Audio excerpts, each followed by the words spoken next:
আমদানির ঘোষণায় চালের দাম কিছুটা কমলেও অস্থির ভোজ্য তেলের বাজার। সপ্তাহ ব্যবধানে দাম বেড়েছে 15 থেকে 20 টাকা। চিনির দামও ঊর্ধ্বমুখী। ফরিদপুরের ভাঙা থেকে পটুয়াখালীর কুয়াকাটা পর্যন্ত হচ্ছে 6 লেন। সরকারের কাছ থেকে ক্ষতিপূরণের বাড়তি টাকা হাতিয়ে নিতে বাড়ি নির্মাণ ও গাছ লাগানোর হিড়িক। He is not fit to serve. He's one of the most incompetent presidents in the history of the United States of America. Donald ট্রাম্পকে অভিশংসনের জন্য দ্বিতীয় দফায় প্রস্তাব আনতে কংগ্রেসের প্রতি জো বাইডেনের আহ্বান। শপথ গ্রহণ অনুষ্ঠানে না থাকার ঘোষণা ট্রাম্পের। ডোনাল্ড ট্রাম্প আর মার্কিন প্রেসিডেন্টের পদের জন্য যোগ্য নন বলে মন্তব্য করেছেন দেশটির নবনির্বাচিত প্রেসিডেন্ট জো বাইডেন। আর এজন্য মেয়াদ পূর্ণ হওয়ার আগেই তাকে ক্ষমতা থেকে সরাতে কংগ্রেসকে তার বিরুদ্ধে অভিশংসন প্রস্তাব আনার আহ্বান জানিয়েছেন বাইডেন। এদিকে এক টুইটে ট্রাম্প জানিয়েছেন তিনি বাইডেনের শপথ গ্রহণ অনুষ্ঠানে অংশ নেবেন না।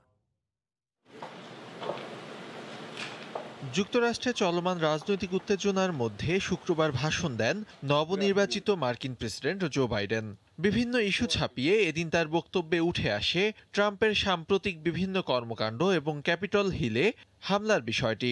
Let me begin by expressing my deep sympathy for the family of Capitol Officer. Biden বলেন, সহিংসতা উস্কে দিয়ে ট্রাম্প যুক্তরাষ্ট্রের স্থিতিশীলতা নষ্ট করেছেন। ট্রাম্পের কারণে বিশ্বে যুক্তরাষ্ট্রের ভাবমূর্তি ক্ষুণ্ণ হয়েছে বলেও মন্তব্য করেন তিনি। He's been an embarrassment to the country, embarrassed us around the world. It's time for him to go. এসব কারণে ট্রাম্প আর মার্কিন প্রেসিডেন্ট পদের জন্য যোগ্য নন বলেও মন্তব্য করেন Biden. He is not fit to serve. He's one of the most incompetent presidents in the history of the United States of America. তদন্তের মাধ্যমে ক্যাপিটল হিলে হামলাকারীদের বিরুদ্ধে ব্যবস্থা নেওয়া হবে বলেও জানান তিনি। What action happens before or after that is a judgment for the Congress to make. Corona ইস্যুতে বাইডেন বলেন, প্রণোদনা বিলের মাধ্যমে ক্ষতিগ্রস্তদের সাহায্য করা হবে। এছাড়াও মহামারীর কারণে কর্মহীনদের জন্য কর্মসংস্থান সৃষ্টি করা হবে। We lost another 140,000 jobs, the first negative jobs report since the height of the pandemic in the spring. বাইডেনের বক্তব্যের আগে নিম্নকক্ষ প্রতিনিধি পরিষদের স্পিকার ন্যান্সি পেলোসি পরমাণু অস্ত্র ব্যবহারের ক্ষমতা ট্রাম্পের কাছ থেকে কেড়ে নিতে সংশ্লিষ্ট কর্তৃপক্ষের প্রতি আহ্বান জানান। তবে এখনো সহজভাবে নিজের হার মেনে নিতে নারাজ প্রেসিডেন্ট ট্রাম্প। ক্ষমতা ছাড়ার কথা বললেও আগামী 20 জানুয়ারি বাইডেনের শপথ অনুষ্ঠানে অংশ না নেয়ার কথা জানিয়েছেন তিনি। 1869 সালের পর ট্রাম্পই প্রথম প্রেসিডেন্ট যিনি তার উত্তরসূরির শপথ অনুষ্ঠানে উপস্থিত থাকবেন না। কাজিফ থেকে শুভ, সময় সংবাদ। আমদানির ঘোষণায় চালের দাম কিছুটা কমলেও অস্থির হয়ে উঠেছে ভোজ্য তেলের বাজার। এক সপ্তাহের ব্যবধানে খোলা ও বোতলজাত সয়াবিন তেলের দাম বেড়েছে 15 থেকে 20 টাকা। চিনির দামও ঊর্ধ্বমুখী। একের পর এক এভাবে নিত্যপণ্যের দাম বাড়ায় ক্ষুব্ধ ক্রেতারা। বিস্তারিত হাজেরা শিবলির রিপোর্টে। পেঁয়াজ ও চালের পর এবার লাফিয়ে লাফিয়ে বাড়ছে ভোজ্য তেলের দাম। এক সপ্তাহের ব্যবধানে কয়েক দফা বেড়ে খুচরা পর্যায়ে প্রতি লিটার সয়াবিন তেল বিক্রি হচ্ছে 120 থেকে 125 টাকা দরে। বেড়েছে বোতলজাত সয়াবিন ও পাম অয়েলের দাম। আন্তর্জাতিক বাজারের কথা বলে প্রতিদিনে মিল মালিকরা দাম বাড়াচ্ছে বলে অভিযোগ পাইকারদের। তিনটা মিলই বলছে যে বিশ্ব বাজারে রেট বেশি, এই কারণে তেলের দাম বৃদ্ধি। লুজ আগে প্রথমে ছিল 95-96, ওটাতে কেজিতে বাড়ছে 15-20 টাকা। তেল তো সীমার বাইরে, মানে নিতে আসছি অনেক, কিন্তু নিতে পারতেছি না, অনেক দাম বেড়ে গেছে। দাম বাড়ায় বিপাকে পড়েছেন খুচরা বিক্রেতারা। তেল না কিনেই ফিরে যান অনেক ক্রেতা। তেল কিনতে আসে অবস্থা খারাপ হয়ে গেল। 5 কেজি তেল কিনবো, বাসায় নিয়ে যাব, এখন তেল ছাড়াই বাসায় যাইতেছি। আমাদের ইনকাম বলেন এক্সপেন্সের উপরে একটা প্রভাব ফেলছেই। বেড়েছে চিনির দামও। প্রতি কেজিতে চিনির দাম বেড়েছে 2 থেকে 3 টাকা। তবে কমেছে পেঁয়াজের দাম। সরবরাহ বাড়া এবং ভারতীয় পেঁয়াজ আমদানির ঘোষণায় পাইকারি বাজারে দাম কমে বিক্রি হচ্ছে 28 থেকে 30 টাকা দরে। চিনির দামও বাড়তেছে, 250 টাকা থেকে বাড়তে 3130 টাকা হয়েছে বস্তা।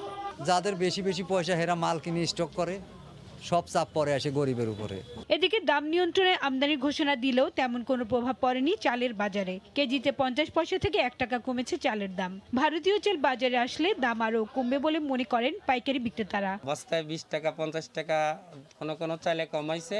কেজিতে বাড়ছে তো ধরেন 7 থেকে 8 টাকা কোনো চালের ক্ষেত্রে, সেই হিসাবে কিন্তু চালের দাম কমার ক্ষেত্রে এটা বলা যায় না যেহেতু কমছে এটা।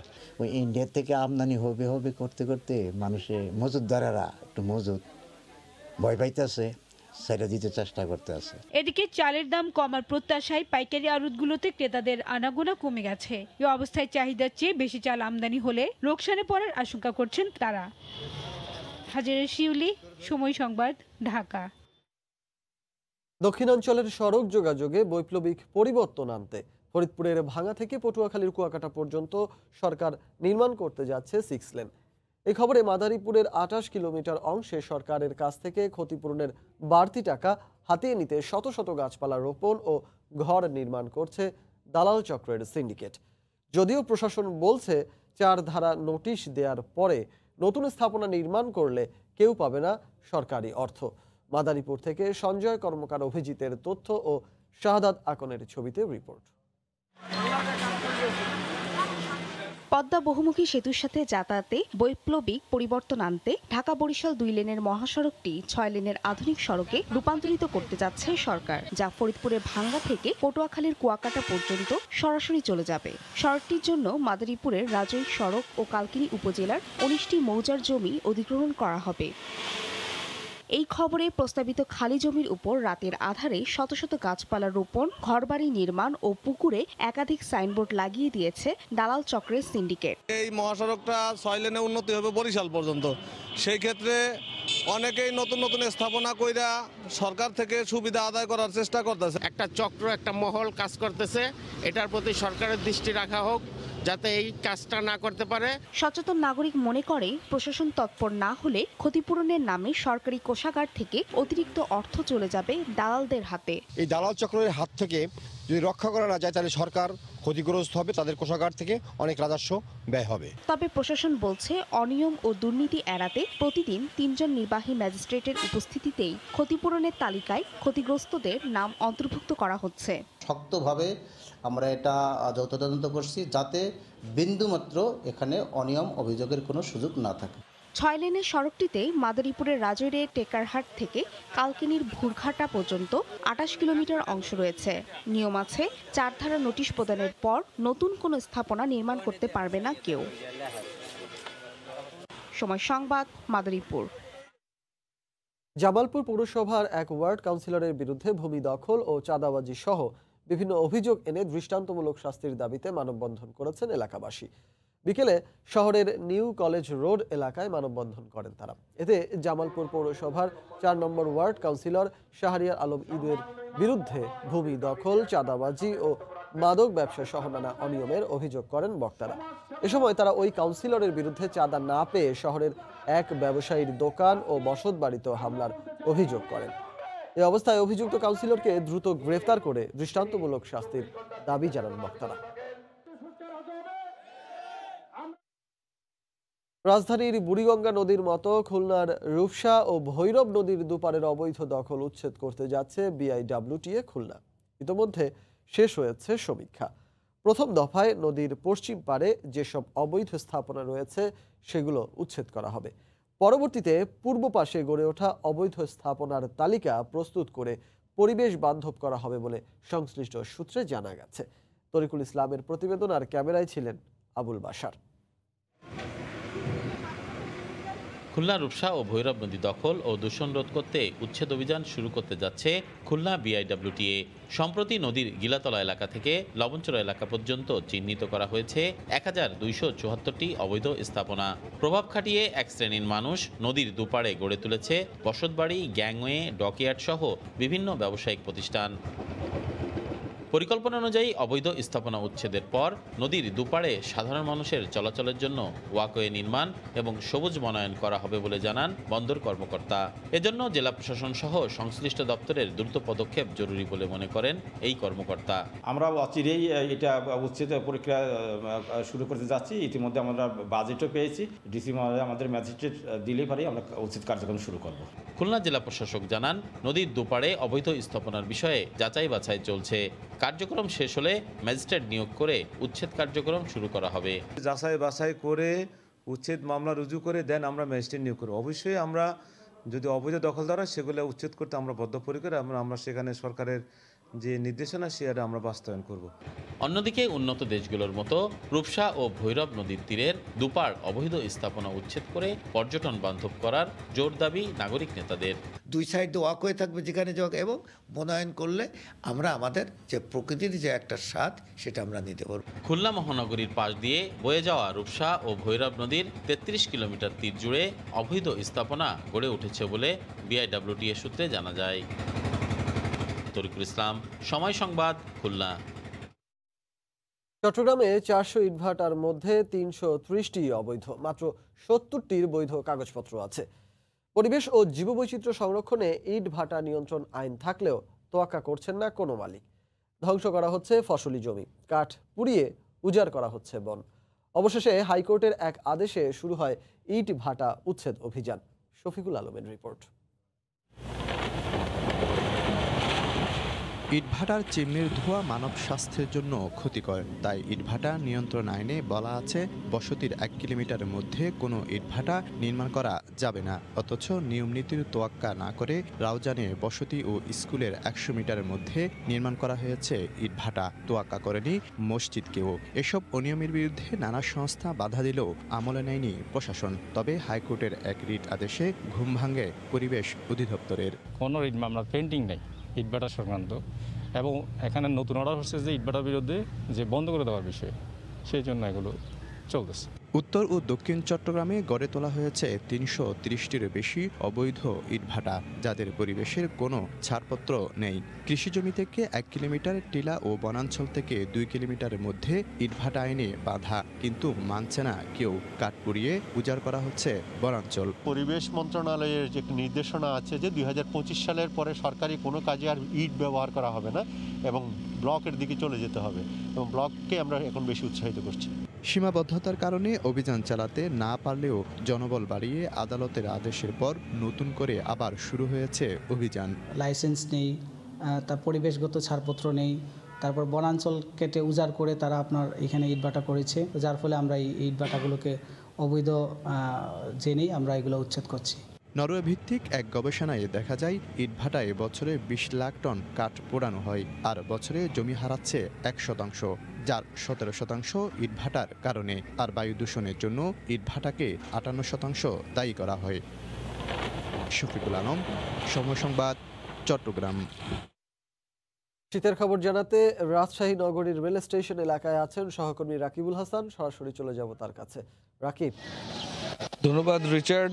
রাজশাহীতে যদি বলি শীতের প্রকোপ, সেটি আসলে গেল এক সপ্তাহ থেকেই আসলে কমে এসেছে। আমরা শুরুতে যেমনটা দেখছিলাম যে ডিসেম্বরের শেষ দিকে যেভাবে আসলে কম ছিল, সেটা কিন্তু জানুয়ারির শুরু থেকে কিন্তু বেশ বেড়েছে, এবং সেটি প্রতিদিনই প্রায় 10 ডিগ্রি সেলসিয়াসের ওপরে, অর্থাৎ 11, 11.5, কখনো কখনো বা আমরা 12 পর্যন্ত আসলে সকালের যে তাপমাত্রা সেটি লক্ষ্য করেছি।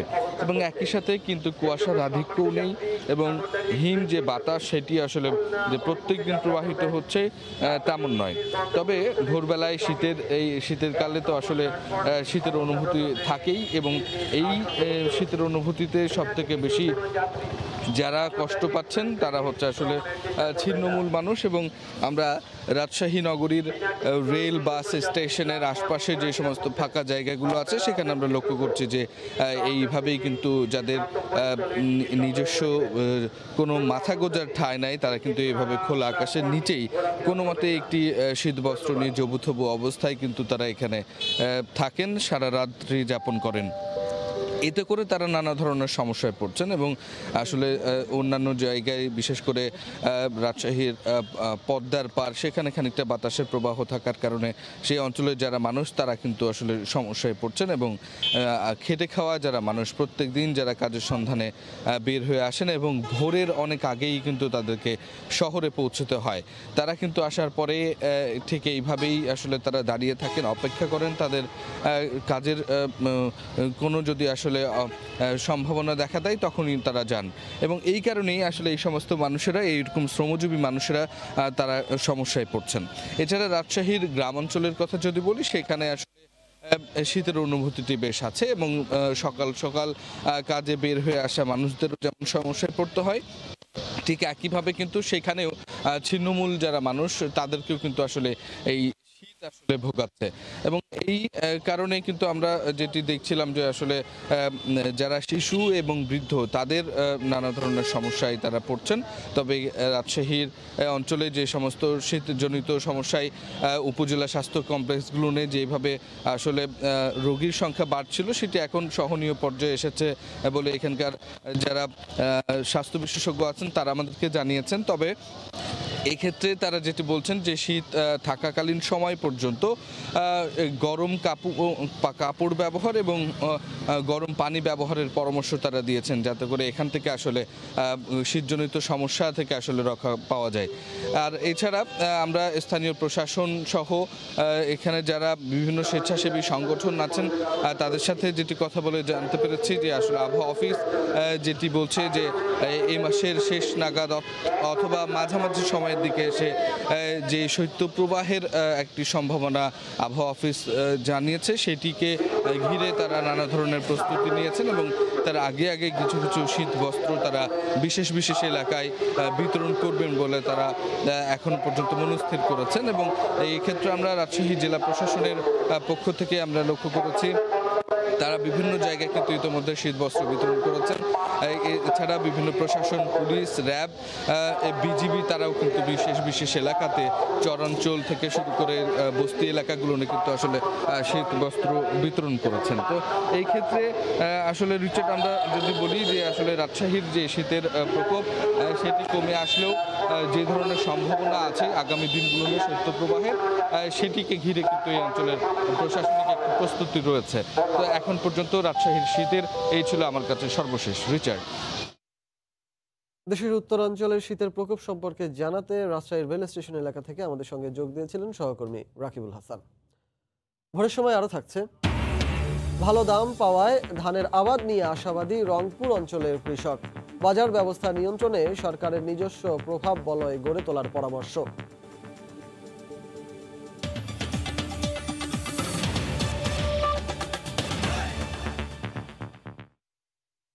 50 বছরেও মহান মুক্তিযুদ্ধের বীরাঙ্গনাদের কষ্টের জীবন শেষ হয়নি। প্রধানমন্ত্রীর উদ্যোগে 2017 সালে কেউ স্বীকৃতি পেলেও বাকিদের ভাগ্যে তাও জোটেনি। শুক্রবার রংপুরে এই বীর নারীদের এক সম্বর্ধনা অনুষ্ঠান পরিণত হয়েছিল কষ্ট, বেদনা আর তাদের যাপিত জীবনের কান্নার ক্ষণে। তারিকুল ইসলামের ক্যামেরায় রতন সরকারের রিপোর্ট। নাপ দিয়ে আসিয়া ধরি ফেলাইছে, কোলে বাচ্চা ফেলে দিয়েছে, দিয়ে আমাক উল্টে ব্যাগে হাত বাঁধিয়ে ক্যান্টন নিয়ে গেছে। মৃত্যুর চেয়ে সম্ভ্রম হারানোর যন্ত্রণা কত যে কষ্টের তার জ্বলন্ত উদাহরণ এই নারীরা। দখলদার বাহিনীর হাতে নির্যাতনের অদৃশ্য ক্ষত প্রায় 50 বছর ধরে বয়ে বেরিয়েও তার যন্ত্রণা শেষ হয়নি। শুক্রবার রংপুর শিল্পকলা অডিটোরিয়ামে ছোট্ট আড়ম্বরপূর্ণ অনুষ্ঠানে এসে 37 জন নারী বললেন জীবনের গল্প। এমন একটা ট্র্যাজিক গল্প বয়ে বেড়াচ্ছেন সবাই। খাইতে পারি নাই, পড়তে পারি নাই, কোথাও আশ্রয় পাই নাই, আমাদেরকে অনেক জনে ঘৃণা করছে, কারো বাসায় আমি উঠতে পারি নাই, আমার স্বামী আমাকে নিয়ে খায় নাই। এদের মধ্যে 15 জন বীরাঙ্গনা 2017 সালে রাষ্ট্রীয় স্বীকৃতি পেয়েছেন প্রধানমন্ত্রীর উদ্যোগে। বাকিরা এখনো যেন যুদ্ধ করে চলেছেন সামান্য স্বীকৃতিটুকুর জন্য। 9 সালে আমরা দরখাস্ত করছি, আজকে 21 সাল, হ্যাঁ, তবু আমরা গ্যাজেটভুক্ত হতে পারি নাই। কত আমার যাচাই বাছাই চলে গেল। আমরা ওদের হিসাবে মনে হয় অঘেন্না জিনিস। সম্মাননা, অর্থ আর শীতের পোশাক উপহার দেওয়া হয় অনুষ্ঠানে। অনেকেই কান্নাকাটি করে, তাদেরকে কেউ তুলে আনে না। আমি তাদের জন্য মন্ত্রণালয় পর্যন্ত যোগাযোগ করেছি। যাদেরকে পেয়েছি তাদেরকেও স্বীকৃতি দিতে মন্ত্রণালয় এবং অন্যান্যরা যথেষ্ট গড়িমসি করছে। আমরা পরবর্তীতে আরও অন্যান্য জেলা থেকেও খুঁজে বের করে তাদেরকে সম্মাননার ব্যবস্থা করবে। প্রবাসী কবি সিনথিয়া খানের প্রজাপতি মন কাব্যগ্রন্থের বিক্রয়লব্ধ অর্থে বীরাঙ্গনাদের জন্য এই আয়োজন করেছিল সাহিত্য সংস্কৃতি বিষয়ক সংগঠন ফিরে দেখা। রতন সরকার, সময় সংবাদ। যশোরের অভয়নগরে ঘোপের ঘাট সরকারি প্রাথমিক বিদ্যালয়ের মাঠ দখলমুক্ত করার দাবিতে মানববন্ধন করেছেন শিক্ষক ও এলাকাবাসী। গতকাল বিকেলে স্কুল মাঠে এ কর্মসূচি করেন তারা। এতে অংশ নেন শিক্ষক, শিক্ষার্থী ও অভিভাবকরা। মানববন্ধনে বক্তারা অভিযোগ করেন, করোনা পরিস্থিতিতে বিদ্যালয় বন্ধ থাকার সুযোগে মাঠের 5% জমি দখল করে প্রভাবশালী একটি চক্র। তবে মাঠ উদ্ধারে বারবার জেলা প্রশাসকের কাছে চিঠি দিয়েও কোনো প্রতিকার পাননি এলাকাবাসী। অবিলম্বে দখলকৃত মাঠ উদ্ধারে ব্যবস্থা নিতে প্রশাসনের হস্তক্ষেপ চান তারা।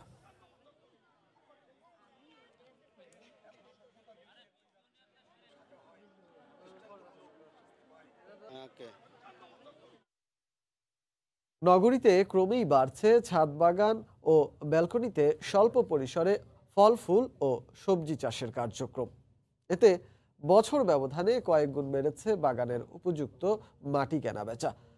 নার্সারি মালিকরা বলছেন, এ ব্যবসায় তারা শুধু ভালো লাভই করছেন না, পরিবেশ সুরক্ষাতেও রাখছেন অবদান। কামরুল হাসান সবুজের রিপোর্ট। যান্ত্রিকে নগর জীবনে কার না ভালো লাগে নিজের হাতে করা এমন ছাদ বাগান, যেখানে মিলেমিশে একাকার পরিশ্রম ও প্রশান্তি। কখনো সুস্থতা, আবার কখনো বা ফুল পাতার মুগ্ধতা। গাছ ও চারার পরিচর্যায় ব্যস্ত থাকেন মালিকরা। আমি যে এই সবজিগুলো মানুষকে দিই, আমি একটা খুব আনন্দ পাই যে আমি দিয়েছি আমার ছাদ বাগানের। বাগান তৈরি করতে মাটি সংগ্রহ থেকে শুরু করে বেশ কাঠখড় পোড়াতে হয়। শখে করা হয় বলে উপকরণের দাম নিয়ে নেই তেমন কোনো অভিযোগ, আছে ভালো লাগার অনুষঙ্গ। এগুলোর জন্য যে সমস্ত ইনগ্রেডিয়েন্টস লাগে, মাটি, সার, বীজ, চারা সব কিছু অ্যাভেলেবল আছে। তো নার্সারি থেকে মাটি আনি, ওরা সাধারণত ভালো মাটি আনে। পাখির ডাকটা, গোধূলির আলোটা, এটা মানে মন ভালো করার জন্য আমার মনে হয় এইরকম একটা ছাদ সবারই মেনটেন করা উচিত। কয়েক বছর ধরেই ছাদ বাগানের সংখ্যা বাড়ছে রাজধানীতে। নার্সারিগুলোতে প্রতিদিনই স্থানীয় ও দূর দূরান্ত থেকে বাগান প্রেমীরা আসেন গাছ সহ বিভিন্ন উপকরণ কিনতে। অনেক মাটি কিনছি, মাটি, জৈব সার, ভার্মিকম্পোস্ট যত কিছু আছে ভ্যান ভরে ভরে আমার বাসায় নিয়ে যাওয়া হয়। বাগানের মাটি বিশেষভাবে তৈরি করা হয়। গাজীপুর, আমিনবাজার সহ বিভিন্ন এলাকা থেকে মাটি কিনে এনে তাতে মেশানো হয় গোবর, নারকেলের ছোবড়া কুচি। এসব জৈব উপাদানের পাশাপাশি কখনো কখনো মেশানো হয় টিএসপি, পটাশের মতো রাসায়নিক সার। এঁটেল মাটি যেটা শক্ত, এই মাটিটা ভালো হয় না বেশি, এটা একবারে জর্জরা মাটি। গোবর মাটি দিয়ে আমরা বস্তা করি, প্রতি বস্তা বিক্রি করে আমরা 80 টাকা। মাটি বিক্রি বাড়ছে অনেক, মাটি, গোবর, সার অনেকগুলো বিক্রি বাড়ছে। আমরা যে পরিবেশ ভালো করতেছি, পরিবেশ শুদ্ধ করতেছি, আমাদের নার্সারি জগতে কোনো প্রণোদনা নেই।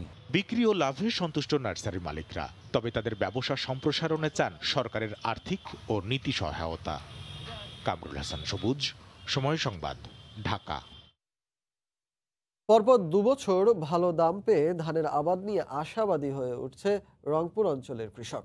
এই ধারা অব্যাহত রাখতে অভ্যন্তরীণ খাদ্য সংগ্রহ, সংরক্ষণ, বিপণন ও বাজার ব্যবস্থায় সরকারের নিজস্ব প্রভাব বলয় গড়ে তোলা জরুরি বলে মনে করেন বিশ্লেষকরা। পাশাপাশি উৎপাদন নিয়ন্ত্রণে কৃষি বিভাগকে শক্তিশালী করার পরামর্শ তাদের। রতন সরকারের রিপোর্ট আর ছবি তুলেছেন তারিকুল ইসলাম। ব্যবসায়ী ও মিলারদের কারসাজিতে লাভ তো দূরের কথা, উৎপাদন খরচ তুলতে না পেরে দুঃখ করেছেন কৃষকেরা। পাকা ধানের ক্ষেত জ্বালিয়ে কিংবা রাস্তায় ধান ফেলে ক্ষোভ প্রকাশ করেছেন তারা। এবছর করোনার সুবাদে আর তার আগের বছর হাওর অঞ্চলে ফসল হানির কারণে 1200 টাকা পর্যন্ত পেয়েছে প্রতি মণ ধানে। কোনো বছর যে ধানের দাম 350 টাকাও পায়নি তারা। আমরা মাঠে মারা গেছি, আমাদের কিচ্ছু করা ছিল না। আমরা যে বউ বাচ্চা নিয়ে যে চলি ফিরি খাবো তারও কোনো বুদ্ধি ছিল না। বিগত বছরগুলোতে অনেক ক্ষতিগ্রস্ত হয়ে গেছি। এবারে যে বন্যা ক্ষতিগ্রস্ত হয়েছে, এরকম বাজারটা থাকলে ইনশাল্লাহ কৃষকেরা অনেক ধান চাষি আগ্রহী হবে। এক বছর দাম পেলে পরের বছর আবাদ করে মূল্য বিপর্যয়ে সর্বশান্ত হওয়ার নজির আছে। তাই আবাদের জমি না বাড়িয়ে ফসলের নিবিড়তা বাড়ানোর কথা বলছে সরকারের কৃষি বিভাগ। এখানে আমরা জমির পরিমাণ বৃদ্ধির জন্য কখনোই কৃষককে পরামর্শ দিচ্ছি না। আমরা কৃষককে পরামর্শ দিচ্ছি হাইব্রিড এলাকা বৃদ্ধির সাথে সাথে সুষম সার ব্যবহারের মাধ্যমে ফলন বৃদ্ধি।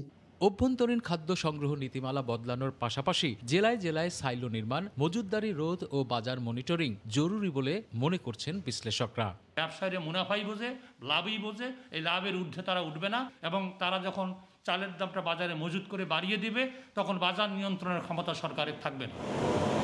রংপুর কৃষি অঞ্চলের 5টি জেলায় বোরো, আমন ও আউশ মৌসুমে 50 লাখ মেট্রিক টন চাল উৎপন্ন হয়। রতন সরকার, সময় সংবাদ, রংপুর। ভোরের সময় আরো থাকছে, পর্যটনে 140টি দেশের মধ্যে বাংলাদেশের অবস্থান 114 বলছে ওয়ার্ল্ড ইকোনমিক ফোরাম। পর্যটকদের সুযোগ সুবিধার পাশাপাশি নজর দিতে হবে ব্র্যান্ডিংয়ে, মত ভ্রমণ পিপাসুদের।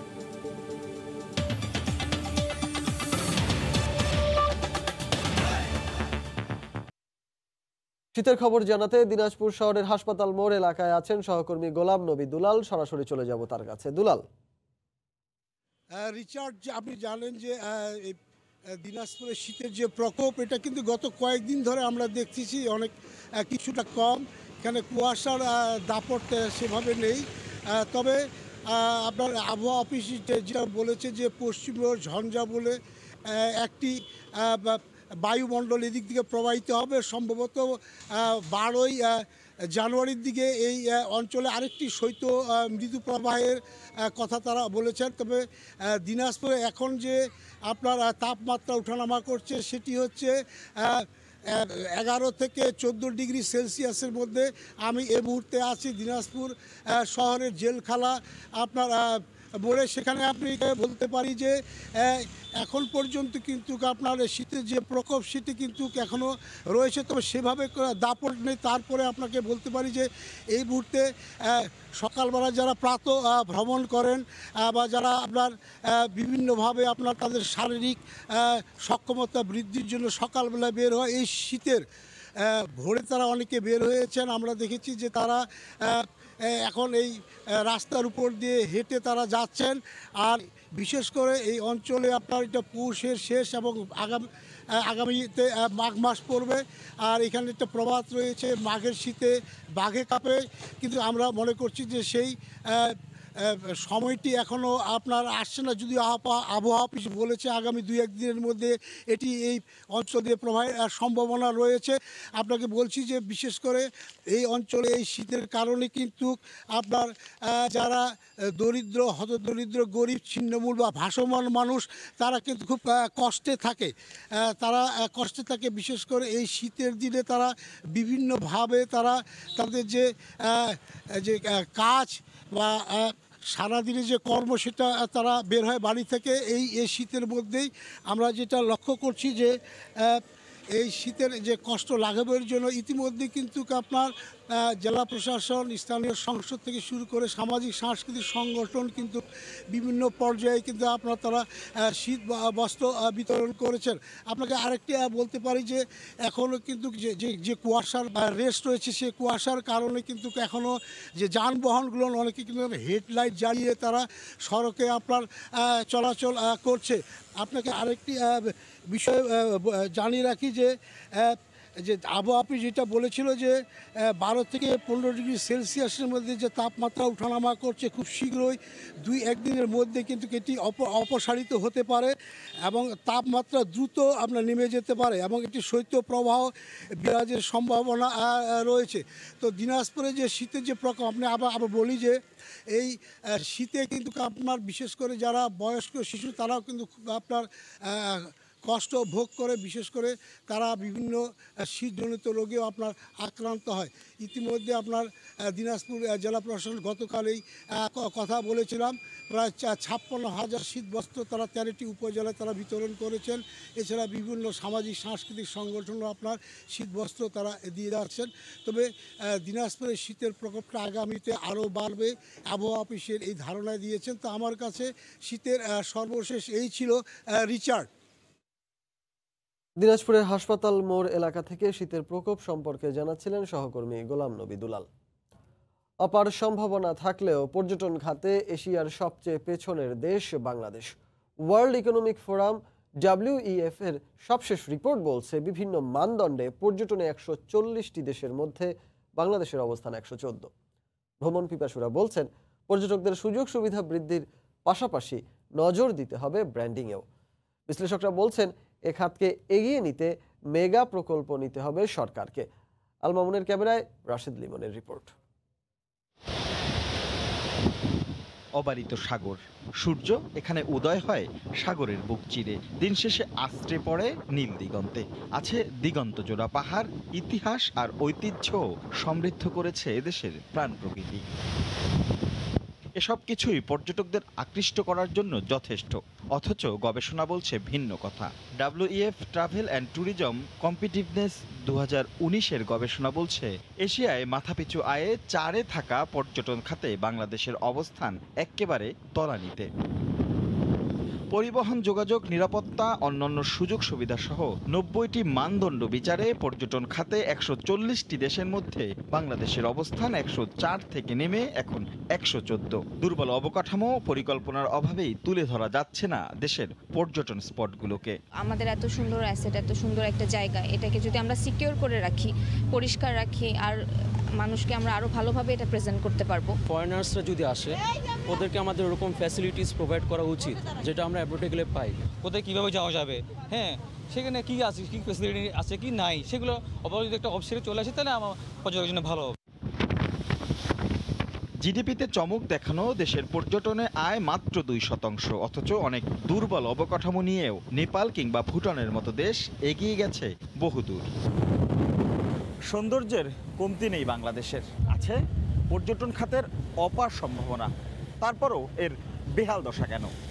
বিশ্লেষকরা বলছেন এ খাতকে এগিয়ে নিতে সরকারকে দীর্ঘমেয়াদী পরিকল্পনা নিতে হবে, সঙ্গে সঙ্গে থাকতে হবে বাস্তবায়নের সদিচ্ছা। সরকারের সরাসরি কিছু কাজ করার জায়গা আছে, কিছু কিছু জায়গা হচ্ছে সরকার ফ্যাসিলিটি করবে, সরকার সুযোগ সুবিধা সৃষ্টি করবে, প্রাইভেট সেক্টরের লোকেরা এগিয়ে আসবে বা উদ্যমী লোকেরা এগিয়ে আসবে, এরকমও কিছু জায়গা আছে, সেখানেও বেশ কিছু ঘাটতি আছে। যে সেক্ষেত্রে ভিসার সহজীকরণে ই ভিসা চালুর পরামর্শ তাদের।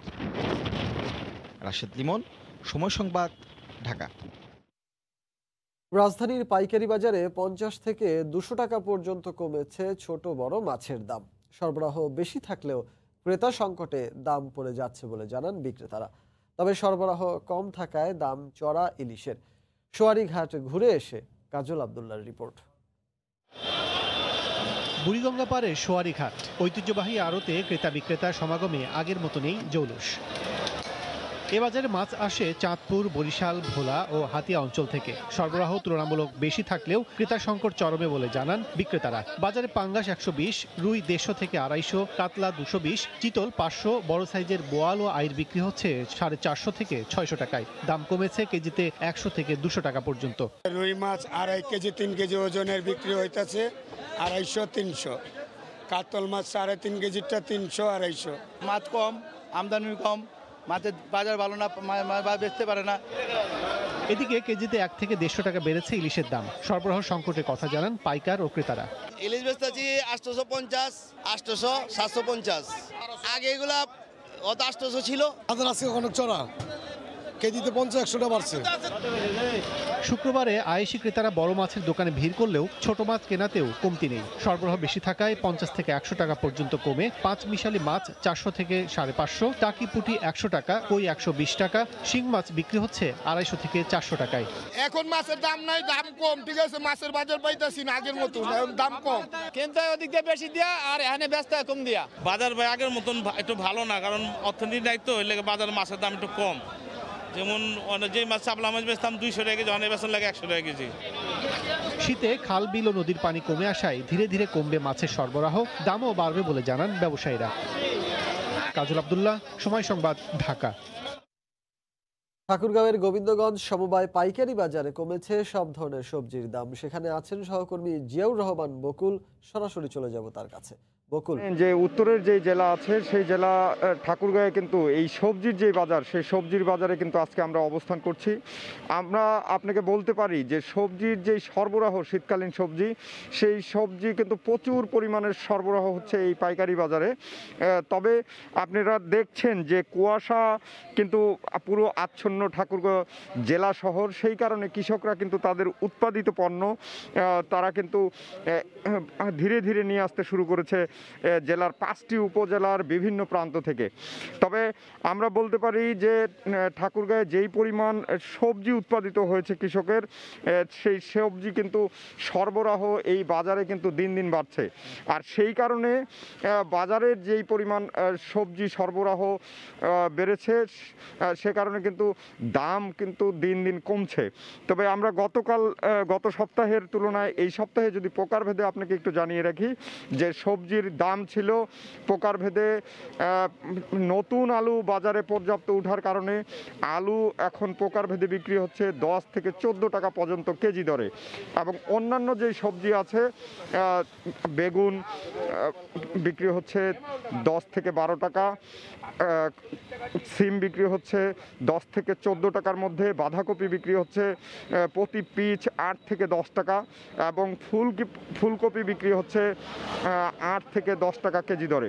তো প্রত্যেকটি সবজি কিন্তু তাদের কম দামে বিক্রি করতে হচ্ছে বলে কৃষকরা আমাদেরকে জানিয়েছেন। তো আমরা এই বিষয়ে একজন এখানে পাইকারি বাজারে ব্যবসায়ী আছেন, তার সাথে কথা বলবো, যে চেষ্টা করব যে এই যে সবজি, সেই সবজির বেচা কিনা এবং গেল সপ্তাহের তুলনায় এই সপ্তাহে কি ধরনের দাম কমেছে, এবং প্রকারভেদে যদি দামগুলো আমাদেরকে একটু জানান, আর সরবরাহ কেমন সবজির? প্রকারভেদে বলতে গেলে আপনার পোকা মালটা মনে করেন 3 থেকে 4 টাকা বিক্রি হচ্ছে, আর সবজির গত সপ্তাহে বিক্রি হচ্ছে আপনার আলু 20 টাকা, এই সপ্তাহে আলু চলে আসছে 10 টাকা থেকে 11 টাকা। পাতাকপি যেমন মনে গত সপ্তাহে ছিল 8 টাকা থেকে 9 টাকা, আর এই সপ্তাহে বিক্রি হচ্ছে মনে করেন 5 টাকা 4 টাকা, এইসব মানে সব কুয়াশার জন্য সব কিছু মনে করেন ফলন কম, সব জিনিসের দাম কমে গেছে, আমদানি কম, আমদানি বেশি, আর কাস্টমার নেই। ধন্যবাদ আপনাকে। আপনি শুনছিলেন যে এই ব্যবসায়ী বলছিলেন যে প্রচুর পরিমাণে আমদানি রয়েছে সবজির, তবে সেই তুলনায় কিন্তু ক্রেতা কিন্তু না থাকার কারণেই এই সবজির দামটা কিন্তু অনেকটাই কম বলে বলছেন। আমরা কথা বলেছিলাম এখানকার কৃষকদের সাথে, তারা যে বিষয়টি জানিয়েছেন যে বর্তমানে আবহাওয়া ভালো থাকার কারণে কিন্তু তাদের যে কাঙ্ক্ষিত ফলন তার চেয়েও কিন্তু ফলন বেশি হয়েছে, আর সেই কারণে সবজির যে উৎপাদন সেই উৎপাদনটাও বেড়ে গেছে। তো এই উৎপাদন বেড়ে যাওয়ার কারণে কিন্তু সবজির সরবরাহটাও কিন্তু বাজারে বেড়েছে, আর একই সময়ে সবজিগুলো উৎপাদন করার কারণে বাজারে কিন্তু সরবরাহ দিন দিন বেড়েই চলছে। এই অবস্থাতে কৃষকরা আমাদের কাছে যে জিনিসটি বলছেন যে যেই পরিমাণ সবজি উৎপাদন হয়েছে তাদের, তবে আশানুরূপ যেই দামটা পাওয়ার কথা ছিল সেই দাম কিন্তু তারা সেইভাবে পাচ্ছে না। সেই কারণে তারা বলছেন যে তাদের যে খরচ উঠানো, সেই খরচ উঠানো কিন্তু তাদের পক্ষে দুর্বিষহ হয়ে উঠেছে, এবং তারা যেই জিনিসটি বলছেন যে যদি কৃষি বিভাগের তেমন পরামর্শ থাকে, তারা যদি মাঠ পর্যায়ে গিয়ে তারা যদি কৃষকদের সাথে পরামর্শ দেন যে কোন সবজিটা কোন সময়ে উৎপাদন করলে এবং কি পরিমাণ উৎপাদন করলে তারা লাভবান হবেন, এই পরামর্শটুকু কিন্তু তারা চেয়েছেন। তবে আমরা ব্যবসায়ীদের সাথে কথা বলেছি, তারা যে বিষয়টি বলছেন যে তারা বলছেন যে সবজির সরবরাহ বাড়লেও বেচা কিনা কিন্তু সেইভাবে কমেনি, বেচা কিনা কিন্তু এই আগের মতো রয়েছে। এই পাইকারি বাজারটিতেই কিন্তু প্রতিদিন শুধুমাত্র কাঁচা যে শাকসবজি রয়েছে সেই কাঁচা শাকসবজি কিন্তু প্রতিদিন বিক্রি হচ্ছে 18 থেকে 20 লাখ টাকা পর্যন্ত। তো এই ছিল আমাদের ঠাকুরগাঁয়ের সবজির বাজার নিয়ে সর্বশেষ রিচার্ড। ঠাকুরগাঁওয়ের গোবিন্দগঞ্জের সমবায় পাইকারি বাজার থেকে আমাদের সঙ্গে সবজি বাজারের খবরাখবর জানাতে যোগ দিয়েছিলেন সহকর্মী জিয়াউর রহমান বকুল। টাঙ্গাইলে বৈজ্ঞানিক পদ্ধতিতে সরিষা ক্ষেতে মৌ বাক্স স্থাপন করে মধু সংগ্রহ দিন দিন বাড়ছে। করোনার কারণে অন্যান্য বছরের তুলনায় মধুর চাহিদা বাড়ায় খুশি চাষিরা। মধু চাষে কৃষকদের আগ্রহী করতে বিনামূল্যে উন্নত মানের মৌ বাক্স বিতরণ করা হচ্ছে বলে জানান জেলা কৃষি কর্মকর্তা। টাঙ্গাইল থেকে কাদির তালুকদারের তথ্য ও রাশেদ খানের ছবি নিয়ে রিপোর্ট। টাঙ্গাইলের বিস্তীর্ণ এলাকার কৃষি জমিতে সরিষা ফুলের সমারোহ, মাঠের পর মাঠ জুড়ে আছে হলুদের অপরূপ দৃশ্য। জেলার বাসাইলে সরিষার ক্ষেত জুড়ে শত শত বাক্স বসিয়ে সংগ্রহ করা হচ্ছে মধু। কালিহাতী, ভুয়াপুর ও নাগরপুর সহ বিভিন্ন উপজেলায় মৌ চাষ পদ্ধতি ক্রমেই বৃদ্ধি পাচ্ছে। একটা সময় স্থানীয় কৃষকরা মৌ বাক্স স্থাপনে সরিষা ক্ষতি হওয়ার আশঙ্কা করলেও কৃষি সম্প্রসারণ অধিদপ্তরের পরামর্শে এখন তাদের ভুল ধারণা পাল্টে গেছে। 5-7 লক্ষ টাকা বিক্রি হয়, খরচ হয় 3-4 লাখ টাকা। আমাদের যদি কোম্পানিতে আমাদের দেখছে বেশি মধু, আমাদের মধু কিনে বেশি প্রাণ কোম্পানি, কোম্পানিগুলো যদি আমাদের মধু সেল এবং বেশি যদি রেট রেট দেয়, তা সেই সময় আমাদের ব্যবসাটা খুব ভালো চলে। স্থানীয় কৃষকরা জানান মৌবাক্স স্থাপনে সরিষার ফলন ভালো হচ্ছে, তাদের কোনো বাধা দেওয়া হচ্ছে না। ক্ষেতটা আমার, আমি এদেরকে বসতে দেই এই ভালোর জন্যই, সরিষার ফলন ভালো হয়। জেলা কৃষি কর্মকর্তা জানিয়েছেন গতবারের তুলনায় এবছর সরিষার আবাদ 10% বৃদ্ধি পেয়েছে। সরিষার নতুন জাত এবং মৌবাক্সের কারণে 20% ফলন বৃদ্ধির আশা করছেন এবং কৃষকদের বিনামূল্যে উন্নত মানের মৌবাক্স বিতরণ করা হচ্ছে বলেও জানিয়েছেন তিনি। পরাগায়ন বৃদ্ধি পেলে যে হিসাবটা আমাদের রিসার্চাররা বলছে এবং আমরা বাস্তবেও দেখছি প্রায় 20% ফলন বৃদ্ধি পাই। ধারণা করছি যে আরও প্রায় 3 থেকে 4 টন মতো এই মৌসুমের মধ্যে আমরা পাবো। টাঙ্গাইলের 12টি উপজেলায় গত বছর 45,000 হেক্টর জমিতে সরিষার আবাদ হয়েছিল। এবছর 10% সরিষার চাষ বৃদ্ধি পেয়েছে। নতুন জাত ও মৌবাক্স স্থাপনের কারণে এবছর 20% ফলন বৃদ্ধি হবে। সময় সংবাদ, টাঙ্গাইল। আন্তর্জাতিক ফ্লাইটে আসা যাওয়া যাত্রীদের জন্য করোনা নেগেটিভ সনদ বাধ্যতামূলক করে আবারও প্রজ্ঞাপন জারি করেছে বাংলাদেশ বেসামরিক বিমান পরিবহন কর্তৃপক্ষ। বৃহস্পতিবার এই প্রজ্ঞাপন জারি করে সংস্থাটি। প্রজ্ঞাপনটিতে বলা হয়েছে বাংলাদেশ থেকে বিদেশ যেতে বা বিদেশ থেকে বাংলাদেশে আসতে অবশ্যই করোনা পরীক্ষার PCR নেগেটিভ সনদ থাকতে হবে। এ পরীক্ষা বিমান ভ্রমণের 72 ঘন্টার মধ্যে হতে হবে। সম্প্রতি যুক্তরাজ্য থেকে করোনা ভাইরাসের নতুন ধরন ছড়িয়ে পড়ার পর আবারও ফ্লাইট পরিচালনার ক্ষেত্রে বিভিন্ন দেশ নতুনভাবে কঠোরতা আরোপ করছে। আবারও দেশের বাইরের খবর, জার্মানিতে বেড়েই চলছে করোনা ভাইরাসে আক্রান্ত ও মৃতের সংখ্যা। প্রথম ঢেউ সামাল দিলেও দ্বিতীয় ঢেউ সামাল দিতে রীতিমতো হিমশিম খাচ্ছে দেশটিতে এখন পর্যন্ত 4 লাখেরও বেশি মানুষকে টিকার আওতায় আনার পরও বাড়ছে সংক্রমণ। এতে উদ্বিগ্ন দেশটির সংশ্লিষ্ট কর্তৃপক্ষ। জার্মানি থেকে আরও জানিয়েছেন সহকর্মী বিটু বড়ুয়া। ইতালি এবং ফ্রান্সকে ছাড়িয়ে একদিনে সর্বোচ্চ মৃত্যুর রেকর্ড করল জার্মানি। গত 24 ঘন্টায় দেশটিতে 1188 জনের মৃত্যু ভাবিয়ে তুলছে এদেশের সাধারণ জনগণ সহ রাজনীতিবিদদের। সেই সাথে 31,800 মানুষের একদিনে আক্রান্ত হওয়ার বিষয়ে কপালে ভাঁজ পড়তে শুরু করেছে রাজনীতিবিদদের। এরই মধ্যে দেশটিতে সর্বমোট মৃতের সংখ্যা গিয়ে দাঁড়িয়েছে 39,000-এরও বেশি। এত মৃত্যুর খবর সত্যি মানার মতো নয়। তবে এটা নিশ্চিত যে মৃতের সংখ্যা বাড়ার কারণ যুক্তরাজ্যের নতুন ধরনের ভাইরাস নয়। এটা আমাদের লকডাউনের সময় যারা আক্রান্ত হয়েছেন তারাই করোনার শিকার হয়েছেন বেশি। I'm a bit scared of it myself, but I think it's the best solution we have in a pretty bad situation. And if I speak for myself, এরই মধ্যে টিকা প্রদান অব্যাহত রেখেছে জার্মান স্বাস্থ্য মন্ত্রণালয়। রবার্ট কোখ ইনস্টিটিউট জানিয়েছে এরই মধ্যে 4,70,000 মানুষকে করোনার টিকা প্রদান করা গেছে। এদিকে শুধু জার্মানি নয়, পুরো ইউরোপের করোনার নাজুক অবস্থার কারণে বায়োএনটেক এবং ফাইজারের কাছ থেকে আরও 300 মিলিয়ন ডোজ বরাদ্দের ঘোষণা দিয়েছে কমিশনের প্রেসিডেন্ট উরসুলা ফন ডের লায়েন। তিনি বলেন যুক্তরাজ্যে তৈরি নতুন ধরনের করোনা ভাইরাসকেও মোকাবেলা করতে সক্ষম এই টিকা। সেই সাথে আগামী মঙ্গলবার থেকে বাজারে পাওয়া যাবে মডার্নার টিকা। এদিকে অসুস্থদের পাশাপাশি সুস্থদেরও করোনার টিকা নেওয়ার আহ্বান জানিয়েছেন জার্মান স্বাস্থ্যমন্ত্রী ইয়েন্স স্পান। তবে শীত না কমা পর্যন্ত করোনার পরিস্থিতি ভালো হবে না এমনটি আশঙ্কা করছেন জার্মানির চিকিৎসা বিজ্ঞানীরা। জার্মানির বার্লিন থেকে বিটু বড়ুয়া, সময় সংবাদ। নতুন বছরের শুরুতে সংযুক্ত আরব আমিরাতের বিভিন্ন প্রান্তের স্বাভাবিক অবস্থা ফিরতে শুরু করেছে। করোনা মহামারীর আগ্রাসনে মানুষের মধ্যে যে ভীতির সঞ্চার হয়েছিল তা অনেকটাই কেটে গেছে বলে মনে করছেন অনেকে। আমিরাত থেকে শিবলি আল সাদিকের রিপোর্ট। বৈশ্বিক করোনা মহামারীর কারণে সংযুক্ত আরব আমিরাতে গেল কয়েক মাস দেশটির সাধারণ মানুষ আতঙ্কগ্রস্ত থাকলেও নতুন বছরের শুরুতে পরিস্থিতি এখন অনেকটাই স্বাভাবিক, নেই আগের মতো ভীতিও। শুধু তাই নয়, সাবধানতা অবলম্বনের মাধ্যমে করোনাকে সঙ্গ করেই মানুষ স্বাভাবিক জীবনযাপনে অভ্যস্ত হয়ে গেছে বলেও মনে করছেন অনেকে। 2021 সালে ইনশাআল্লাহ আমাদের জন্য খুব মঙ্গল বয়ে আনবে।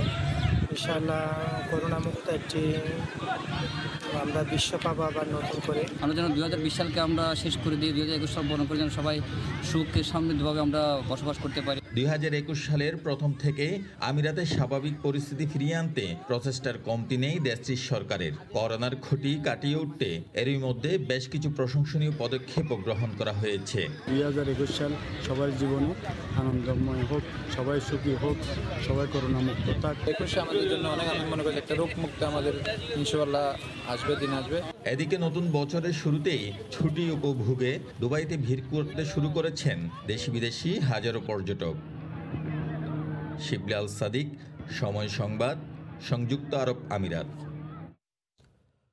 প্রধান প্রতিষ্ঠান ফেসবুকের সঙ্গে গ্রাহকদের তথ্য ভাগাভাগি করার সিদ্ধান্ত নিয়েছে হোয়াটসঅ্যাপ।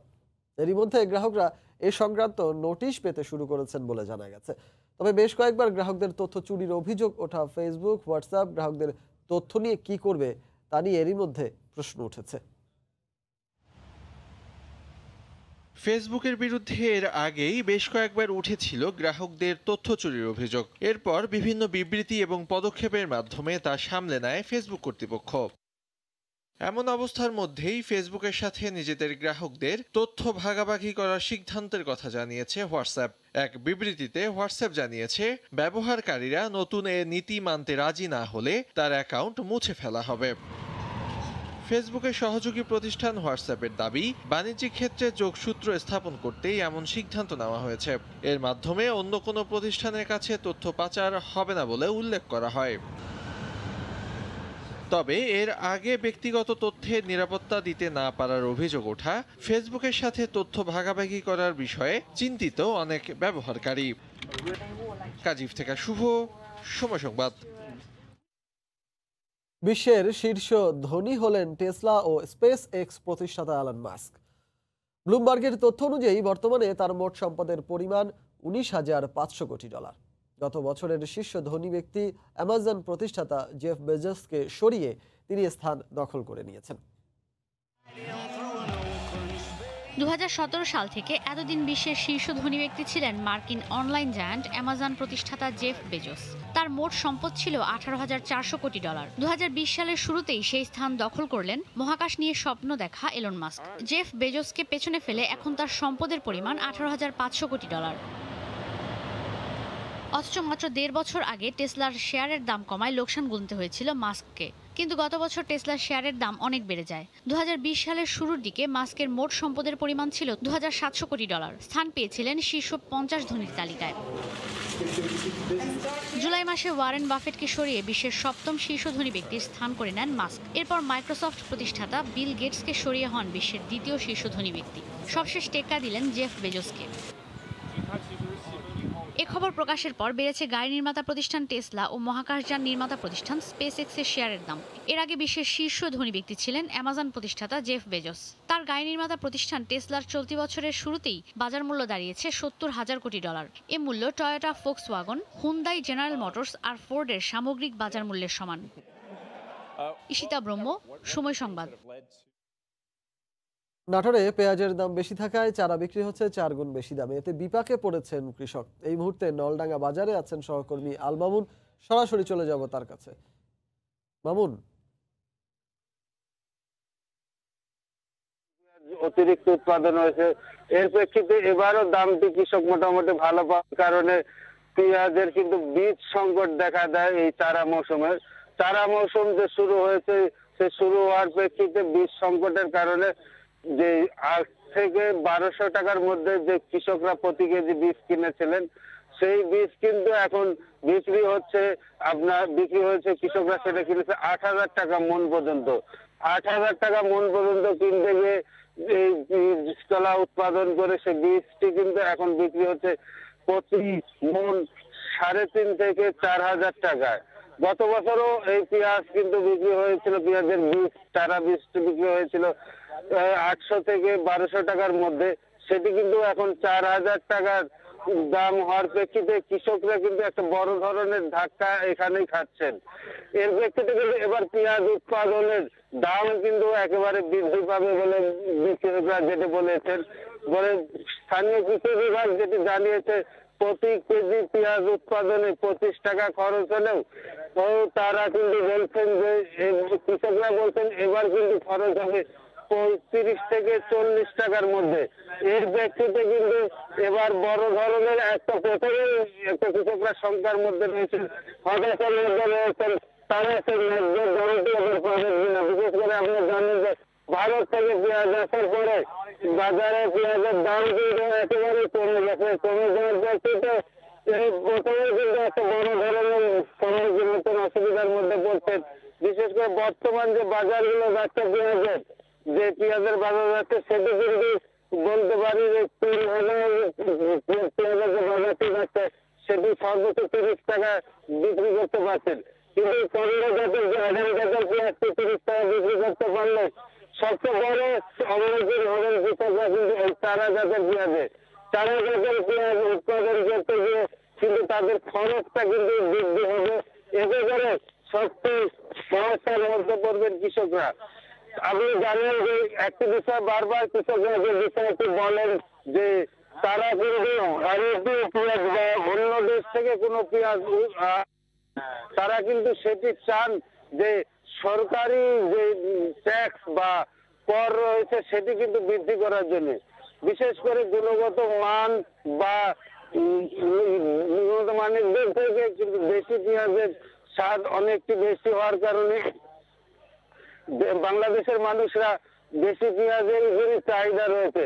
বিশেষ করে যদি এবার আমদানি করা হবে, যদি পেঁয়াজ কিন্তু কৃষকদের দাবি অন্তত অতিরিক্ত কর দিয়ে বাংলাদেশি পেঁয়াজের সমপরিমাণের দাম নিশ্চিত করা, তাহলে কিন্তু বাংলাদেশের কৃষকরা দাম করলে এখানকার কৃষকরা নিশ্চিত করলে উৎপাদন কিন্তু বৃদ্ধি হবে, বাজারের যদি করবে।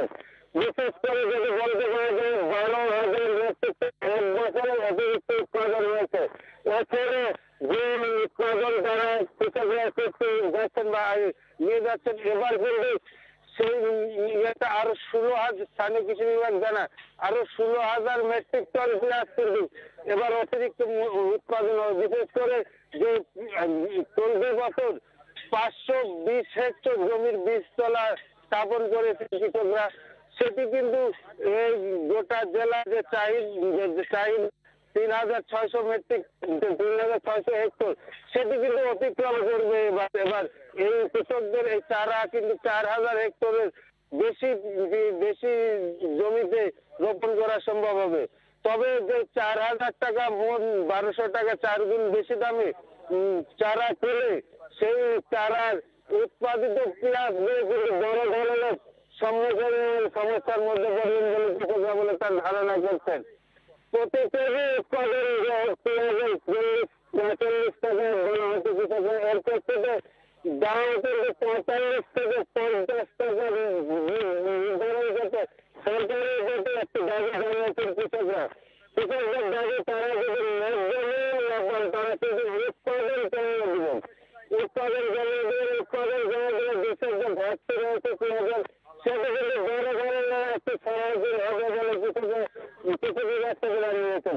কৃষি বিভাগ থেকে ন্যায্য দাম নিশ্চিত করার জন্য সরকারের কাছে একটি আবেদন রয়েছেন, অন্তত 40 টাকা পেঁয়াজটি সেই দামটা দিয়ে তারা কৃষকরা বরাবর পান, সেটি নিশ্চিত করার জন্য এই কৃষি বিভাগে বাণিজ্য মন্ত্রণালয়ের একটি আবেদন করা হয়েছে বলে স্থানীয় কৃষি বিভাগ থেকে জানিয়েছেন। তবে যে বিষয়টি আমি স্পষ্ট হয়ে বলতে পারি, আপনারা যেটি লক্ষ্য করছেন দেশীয় উৎপাদনের যে খরচটা, যে পেঁয়াজের খরচটা এতে নিশ্চিত এই কৃষকদের পেঁয়াজের উৎপাদন বৃদ্ধি করবে এবং দেশের ঘাটতি পূরণ করবে। তবে আমরা টেলিফোনে সরাসরি সংযুক্ত হয়েছিলাম আমাদের নাটোর প্রতিনিধি আল মামুনের সাথে। তিনি নলডাঙ্গা বাজার থেকে আমাদের পেঁয়াজ বাজারের সবশেষ খবরাখবর জানাচ্ছিলেন। আগামী 1 জুলাই থেকে সব অবৈধ ও নকল মোবাইল হ্যান্ডসেট বন্ধের প্রক্রিয়া শুরু করবে বাংলাদেশ টেলিযোগাযোগ নিয়ন্ত্রণ কমিশন বিটিআরসি। তবে বর্তমানে যেসব অবৈধ হ্যান্ডসেট সংযোগ চালু আছে সেগুলো নিবন্ধনের সুযোগ পাবে বলে জানিয়েছেন বিটিআরসির চেয়ারম্যান। রাজধানীর রমনায় বিটিআরসি কার্যালয়ে টেলিকমে সাংবাদিকদের সঙ্গে মতবিনিময় সভায় করোনাকালে মোবাইল অপারেটরদের নিম্নমানের সেবা নিয়ে অসন্তোষ প্রকাশ করেন তিনি। অবৈধ মোবাইল সেট বন্ধ ও বৈধ সেটের নিবন্ধনে গেল বছরের ডিসেম্বরে দেশীয় প্রতিষ্ঠান সিনেসিস আইটির সাথে চুক্তি করে বিটিআরসি। চুক্তি অনুযায়ী 120 কার্য দিবসের মধ্যে national equipment identity register NEIR system চালু করতে হবে সিনেসিসকে। দেশে প্রতি বছর প্রায় 3 কোটি হ্যান্ডসেট আমদানি হয়, যার মধ্যে অবৈধ পথে আসে 35%, যার বাজার মূল্য প্রায় 4,000 কোটি টাকা। বৃহস্পতিবারের মত বিনিময় সভায় কবে নাগাদ অবৈধ ও নকল হ্যান্ডসেট বন্ধ হচ্ছে গণমাধ্যম কর্মীদের প্রশ্নের জবাবে বিটিআরসি জানায় 1 জুলাই থেকেই কার্যকর হবে এনইআইআর সিস্টেমটি। যে সেটগুলো যার হাতে আছে তাদেরকে আমরা ডিস্টার্ব না করে এই কাজটি করতে চাই। যেগুলো নতুন করে আসবে, যারা এখন যে সেটগুলো যার হাতে আছে সেগুলোকে আমরা ইনকর্পোরেট করে নেব, তাদেরকে সেই ইনকর্পোরেট করার জন্য সুযোগ দেব। বাট নতুন যেগুলো আসবে সেগুলো অবশ্যই রেজিস্টার্ড হয়ে আমাদের রেকর্ডে থাকতে হবে। করোনাকালে দেশে মোবাইল ইন্টারনেটের ব্যবহার বেড়েছে, তবে বাড়েনি গ্রাহক সেবার মান। এ অবস্থায় অপারেটরদের জবাবদিহিতার আওতায় আনতে সারা দেশে অপারেটরদের সেবার মান যাচাই বাছাই করছে বিটিআরসি। জরিপের তথ্যের ভিত্তিতে কঠোর পদক্ষেপ নেওয়া হবে বলে জানায় বিটিআরসি। আমরা একটা সার্ভিস ক্রয় করেছি, যেটা আমরা আগামী 6 মাস যাবত সারা বাংলাদেশে প্রায় 12,000 কিলোমিটার আমরা ড্রাইভ টেস্ট পরিচালনা করি। 6 মাস ব্যাপী এটা করা হবে এবং আশা করা যায় এখান থেকে আমরা প্রতি মাসে যে ফিডব্যাকটা পাবো সেই অনুযায়ী আমরা আবার মোবাইল কোম্পানিগুলোকে তাদের যে ফিডব্যাক অনুযায়ী তাদেরকে সার্ভিস লেভেলটা ইমপ্রুভ করার জন্য বলতে পারবো। নানা চ্যালেঞ্জ থাকলেও 2023 সালের মধ্যেই 5G সেবা চালুর ব্যাপারে আশা প্রকাশ করেন বিটিআরসির চেয়ারম্যান। এর জন্য তরঙ্গ বরাদ্দ ও গাইডলাইনের কাজ চলছে বলেও জানান তিনি। শুভ খান, সময় সংবাদ, ঢাকা। 10 বছরের মধ্যে সর্বোচ্চ লেনদেনের রেকর্ড নিয়ে সপ্তাহ পার করেছে দেশের প্রধান পুঁজিবাজার ঢাকা স্টক এক্সচেঞ্জ। সপ্তাহ ব্যবধানে ডিএসইএক্স সূচকে 220 পয়েন্টের পাশাপাশি বেড়েছে অন্যান্য সূচকও। গেল সপ্তাহে ডিএসইর বাজার মূলধনে যোগ হয়েছে প্রায় 22,000 কোটি টাকা। হরিপদ সাহার রিপোর্ট। চাঙ্গা পুঁজিবাজার বলতে যা বোঝায় গত সপ্তাহে যেন তারই দেখা মিলল ঢাকা স্টক এক্সচেঞ্জে। বছরের শুরুর দিকেই প্রথম কার্যদিবস রোববারই লেনদেন ছাড়ায় 1,900 কোটি টাকা, আর প্রধান সূচক ডিএসইএক্সে যোগ হয় 216 পয়েন্ট। পরদিন সোমবার এ সূচকে আরও 34 পয়েন্ট যোগ হওয়ার পাশাপাশি লেনদেন হয় 2,193 কোটি টাকা। মঙ্গলবার ডিএসইএক্স 43 পয়েন্ট হারালেও লেনদেনে রেকর্ড গড়ে দেশের প্রধান পুঁজিবাজার। গত 10 বছরের মধ্যে ডিএসইতে সর্বোচ্চ লেনদেন হয় 2,546 কোটি টাকা। বুধবার লেনদেন ছাড়ায় 1,500 কোটি, আর শেষ কার্যদিবস বৃহস্পতিবার হাতবদল হয় 1,708 কোটি টাকার শেয়ার ও মিউচুয়াল ফান্ড। সপ্তাহ ব্যবধানে দৈনিক গড় লেনদেন 72% বেড়ে দাঁড়িয়েছে 1,990 কোটি টাকায়। গত সপ্তাহে সরিয়া সূচক ডিএসইএস বেড়েছে 23 পয়েন্ট, আর বাছাই সূচক ডিএসসি 30-তে যোগ হয়েছে 84 পয়েন্ট। গত সপ্তাহে দরবারের শীর্ষ 5 প্রতিষ্ঠান ছিল রবি আজিয়াটা, জিবিবি পাওয়ার, অ্যাক্টিভ ফাইন, বে লিজিং এবং ক্রিস্টাল ইন্স্যুরেন্স। অন্যদিকে দাম হারানো শীর্ষ প্রতিষ্ঠানগুলোর মধ্যে ছিল বাংলাদেশ ন্যাশনাল ইন্স্যুরেন্স, দেশ গার্মেন্টস, শাইনপুকুর সিরামিক্স, সোনালী আঁশ এবং ফাইন ফুডস। সপ্তাহ শেষে ঢাকা স্টক এক্সচেঞ্জে লেনদেন হওয়া 365টি প্রতিষ্ঠানের মধ্যে দাম বেড়েছে 215টির, কমেছে 114টির এবং অপরিবর্তিত আছে 36টি শেয়ার ও মিউচুয়াল ফান্ডের দাম। গেল সপ্তাহে 4.92% বেড়ে ডিএসইর বাজার মূলধন দাঁড়িয়েছে 4,70,270 কোটি টাকায়। হরিপদ সাহা, সময় সংবাদ, ঢাকা। ক্রেতা বিক্রেতার ভিড়ে জমে উঠেছে মানিকগঞ্জের তরাঘাট মাছের আড়ত। এই মুহূর্তে সেখানে আছেন সহকর্মী ইউসুফ আলী, সরাসরি চলে যাব তার কাছে। ইউসুফ। সজল, মানিকগঞ্জের আসলে এটা সবচেয়ে যে বৃহৎ বা বড় আড়তটি রয়েছে সেটা হচ্ছে ঢাকার মহাসড়কের মানিকগঞ্জের সদরের আসলে তরা ঘাটের ঐতিহ্যবাহী দেশীয় মুক্ত জলাশয়ের যে আড়তটি রয়েছে সেই আড়তে কিন্তু এখন এই তরা আড়তটিতে কিন্তু বেচা কিনা কিন্তু একদম আসলে সরগরম হয়ে উঠেছে।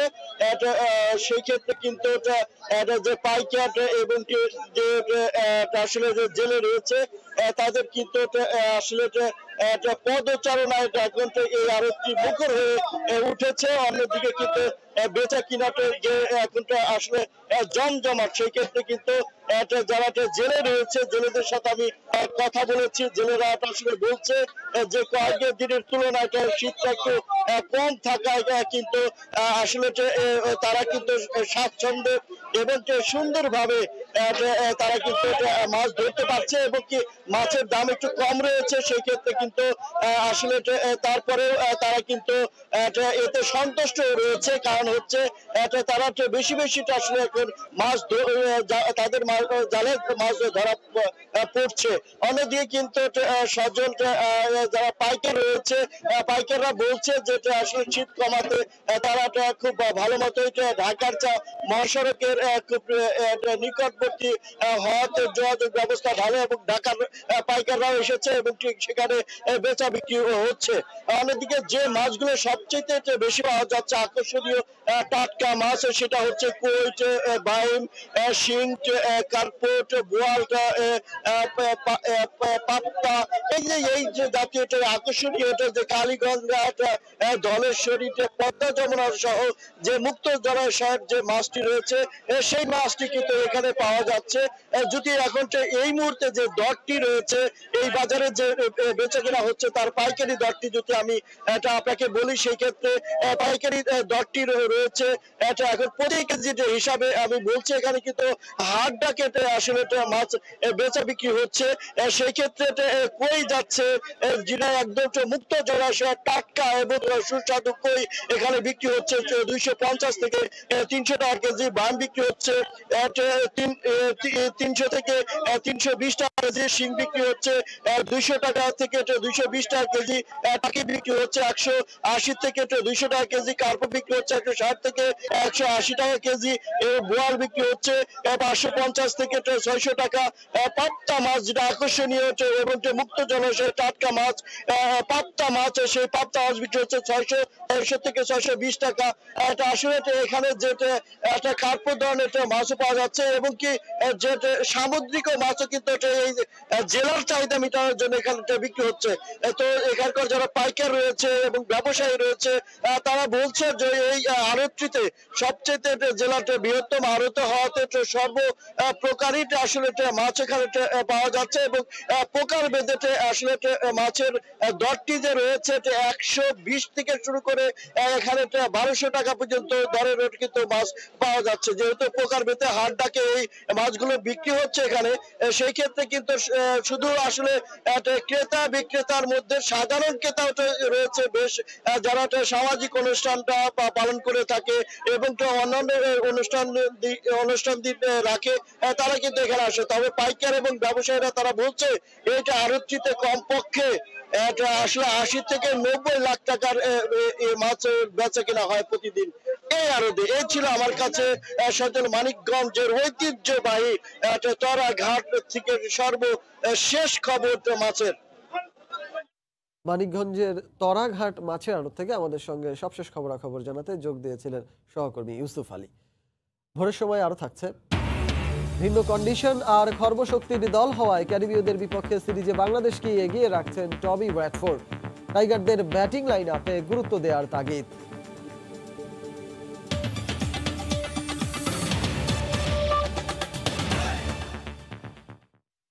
ওয়েস্ট ইন্ডিজের বিপক্ষে সিরিজ সামনে রেখে বাংলাদেশে ফিরেছেন জাতীয় দলের head coach Russell Domingo, bowling coach Otis Gibson ও ফিল্ডিং কোচ রায়ান কুক। এদিকে করোনা পরীক্ষায় সব ক্রিকেটার ও স্টাফের ফলাফল নেগেটিভ এসেছে। প্রথম ধাপে মোট 27 ক্রিকেটারকে পরীক্ষা করানো হয়েছিল। ওয়ানডে দলের সঙ্গে লাল বলে বোলিং অনুশীলন শুরুর সুযোগটাকে ইতিবাচকভাবে দেখছেন টেস্ট স্কোয়াডে থাকা পেসার আবু জায়েদ রাহি।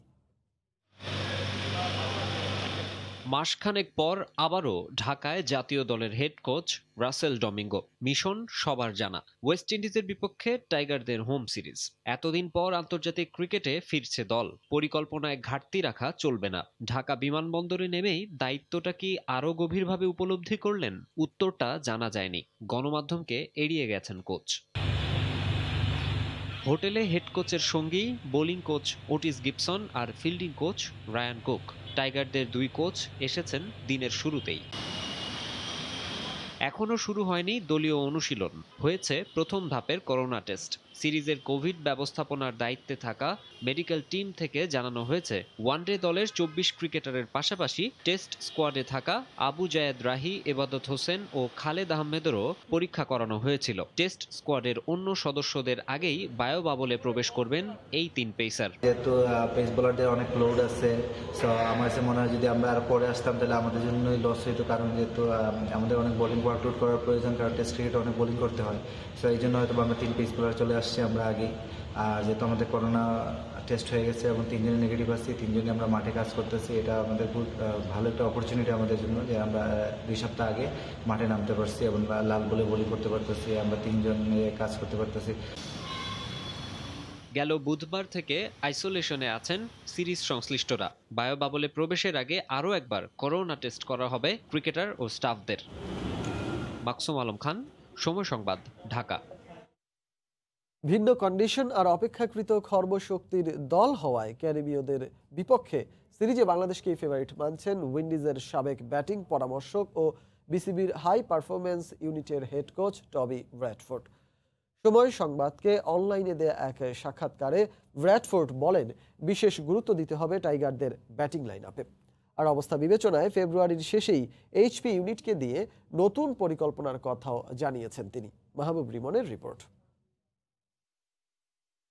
ক্রিকেটার হিসেবে ক্যারিয়ার তার যতটা সমৃদ্ধ তার চেয়ে ঢের কোচ হিসেবে কোচিং ক্যারিয়ারের বেশিটা সময় কেটেছে ক্যারিবিয়ান দ্বীপপুঞ্জে, নারী দল, একাডেমি কিংবা এইচপি। দীর্ঘ সময় কাজ করেছেন উইন্ডিজদের জাতীয় দলের সঙ্গেও। সেই ক্যারিবিয়ানদের বিপক্ষে সিরিজ দিয়ে আন্তর্জাতিক ক্রিকেটে প্রত্যাবর্তন হচ্ছে টাইগারদের। প্রথমে ইংলিশ কন্ডিশন, এরপর নিউজিল্যান্ড। এই দলটা গেল কয়েক মাসে ভিন্ন ভিন্ন অবস্থায় খেলেছে। এবার খেলতে হবে উপমহাদেশের স্পিনিং উইকেটে। তার উপর বেশ কয়েকজন সিনিয়র ক্রিকেটারও নেই, তাই তো বাংলাদেশই স্পষ্ট ফেভারিট। কথা বললেন তার হাই পারফরমেন্স ইউনিট নিয়েও। জানুয়ারিতে এইচপি দল নিয়ে নতুন করে কাজ করার কথা থাকলেও ইউরোপে করোনা পরিস্থিতির নতুন প্রকোপে আপাতত হচ্ছে না তা। তাই তো পরিস্থিতির বিবেচনায় ফেব্রুয়ারিতে বাংলাদেশে ফিরতে চান তিনি।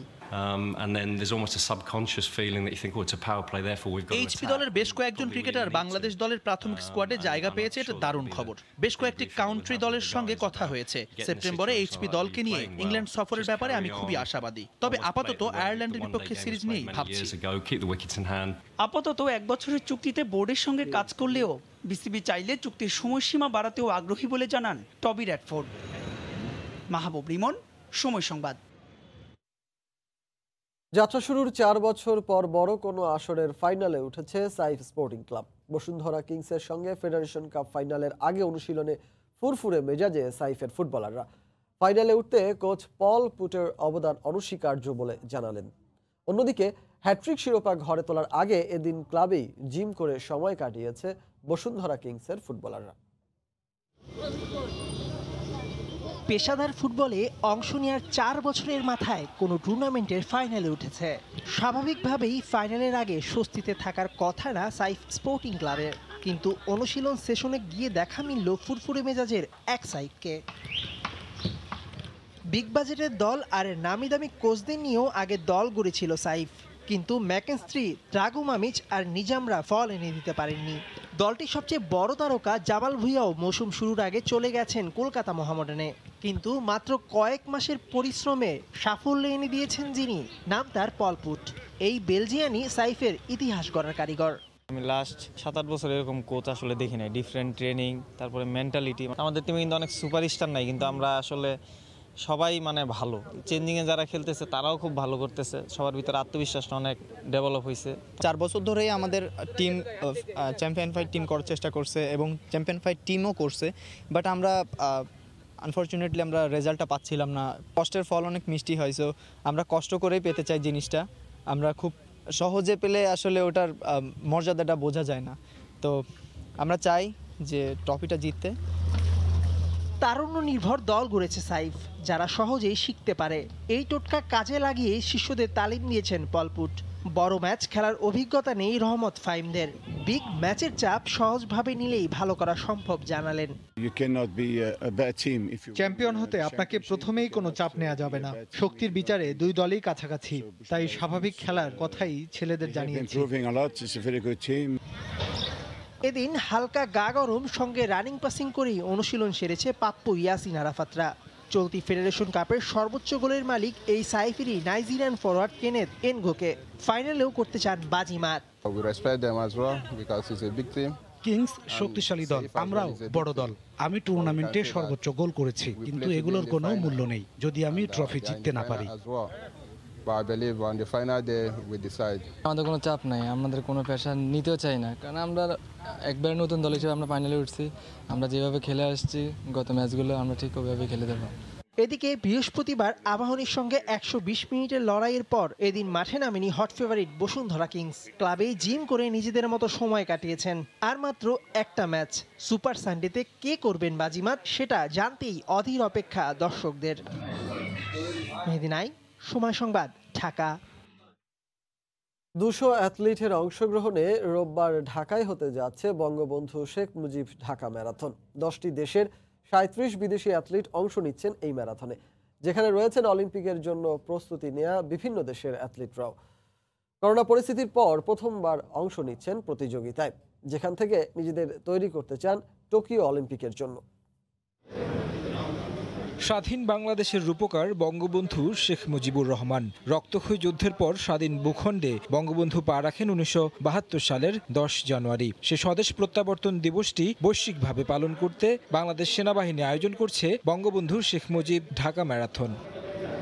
রোববার 2 ক্যাটাগরিতে হবে এই ম্যারাথন প্রতিযোগিতা। হাফ এবং ফুল ম্যারাথন মিলিয়ে অংশ নিচ্ছেন 200 অ্যাথলিট। আর্মি স্টেডিয়াম থেকে শুরু হয়ে শেষ হবে হাতিরঝিলে গিয়ে। পুরো আয়োজনের ব্যবস্থাপনা তুলে ধরে সংবাদ সম্মেলন করে আয়োজকরা। স্বদেশ প্রত্যাবর্তন দিবস জাতির জনক বঙ্গবন্ধু শেখ মুজিবুর রহমান, এটা আমরা বাংলাদেশে পালন করি, বাট এটা আন্তর্জাতিক পরিসরে এটাকে সুন্দর করে যাতে কিভাবে নেওয়া যায়, একটা উৎসব মুখর পরিবেশ, এই ব্যাপারে তখন একটা আলোচনা হয়। আলোচনায় পরে একটা সিদ্ধান্ত হয়। পরে আমাদের মাননীয় প্রধানমন্ত্রী শেখ হাসিনা উনি অনুমোদন দেন যে 10ই জানুয়ারি উৎসব মুখর পরিবেশে আমরা ম্যারাথন করব। মুজিব বর্ষে আমরা 10 জানুয়ারি করেছি। 10 জানুয়ারিটা আমরা ইন্টারন্যাশনাল ক্যালেন্ডারে অলরেডি আমরা ইনক্লুড করেছি, যাতে প্রত্যেক বছর 10 জানুয়ারি করা যায়। এবার আমরা যদি সুন্দর মতো করতে পারি, আমরা মাননীয় প্রধানমন্ত্রী আমাদের যদি নির্দেশনা দেন প্রত্যেক বছর 10 জানুয়ারি এভাবে করার জন্য, ইনশাল্লাহ আমরা করতে প্রস্তুত আছি। বিশ্বের প্রায় 10টি দেশের অ্যাথলিটরা অংশ নিচ্ছে এই ম্যারাথনে, যেখানে রয়েছে বিদেশি 37 দৌড়বিদ। এরই মধ্যে ঢাকায় পা রেখেছেন তারা। বাংলাদেশের পরিবেশে প্রস্তুতি নিচ্ছেন প্রতিযোগিতার জন্য। বাংলাদেশে প্রথমবার এসেছি, এই প্রতিযোগিতায় অংশ নিতে পেরে ভালো লাগছে। তাছাড়া লকডাউনে একেবারে বন্দী ছিলাম, এখন সুযোগ হলো ম্যারাথনে অংশ নেয়ার। আমি খুবই আগ্রহী হয়ে বসে আছি।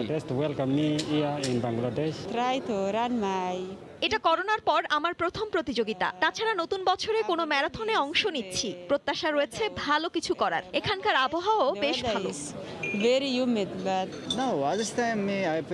আমি অলিম্পিকের জন্য প্রস্তুতি নিচ্ছি। এই সময়টা করোনার কারণে বসে কাটাতে হয়েছে। নতুন বছরে ভালো শুরু করতে চাই। টোকিওর জন্য ভালো একটি প্রস্তুতি হবে আশা করি। এখানকার পরিবেশ ভালো লাগছে, সবাই খুব আন্তরিক। 10 জানুয়ারি হাফ এবং ফুল ম্যারাথন হলেও ডিজিটাল ম্যারাথন চলবে 7 মার্চ পর্যন্ত, যেখানে একটি নির্দিষ্ট অ্যাপ ডাউনলোড করে বিশ্বের যে কোনো দেশ থেকে অংশ নিতে পারবেন এই ম্যারাথনে। এরই মধ্যে ডিজিটাল ম্যারাথনে আবেদন পড়েছে প্রায় 1.5 লাখ। তারেক হাসান শিমুল। পর্যটন মোটেলে ত্রিপুরার নৃত্যশিল্পীরা তাদের নিজস্ব সংস্কৃতির নৃত্য পরিবেশন করছিলেন। আমরা এতক্ষণ সরাসরি ছিলাম সেখানে।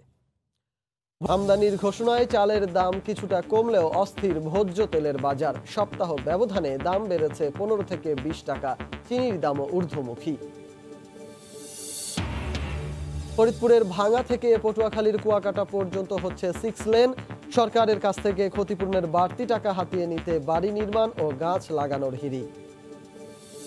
He is not fit to serve. He's one of the most incompetent presidents in the history of the United States of America. Donald ট্রাম্পকে অভিশংসনের জন্য দ্বিতীয় দফায় প্রস্তাব আনতে কংগ্রেসের প্রতি জো বাইডেনের আহ্বান। শপথ গ্রহণ অনুষ্ঠানে না থাকার ঘোষণা ট্রাম্পের। এই ছিল ভোরের সময়ে, আর সঙ্গে থাকুন সময়।